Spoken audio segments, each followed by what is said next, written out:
régionaux, je souhaite tout d'abord saluer le travail mené par les services autour de la nouvelle cartographie des territoires à enjeux culturels qui ont permis de bâtir un outil précieux de connaissance de notre réalité culturelle au travers ses acteurs dans leur diversité. À ma connaissance, il s'agit d'une première à l'échelle nationale. Cette initiative, pilotée en collaboration avec l'Agence 2040, marque, comme je le disais, une étape importante pour affiner notre connaissance des réalités culturelles régionales. Cette cartographie repose sur une approche objectivée.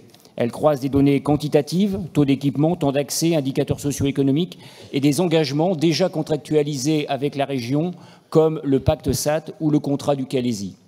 Par ailleurs, est-il nécessaire de le rappeler, pour nous éviter les faux procès, il ne s'agit en aucun cas de pointer du doigt de soi-disant désert culturel.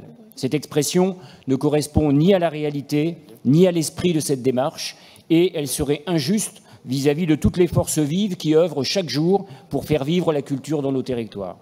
Je pense à ces territoires où l'on ne trouve pas toujours d'équipements culturels dits structurants, mais où la vie culturelle est pourtant bien présente, portée avec énergie et conviction par les habitants eux-mêmes.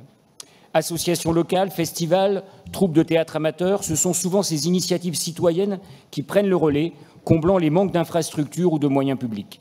Cette cartographie ne définit pas et ne définira pas l'éligibilité aux aides. Là aussi, tordons le cou à une lecture biaisée quant à la pertinence et l'utilisation de ce nouvel outil.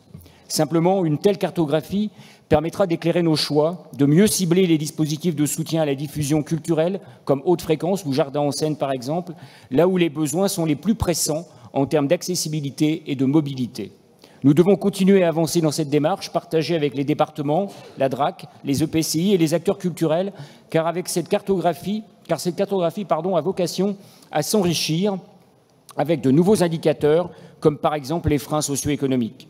Cette délibération contribuera à rendre notre action plus lisible, plus équitable, plus en adéquation avec la réalité des territoires et par conséquent plus proche des habitants.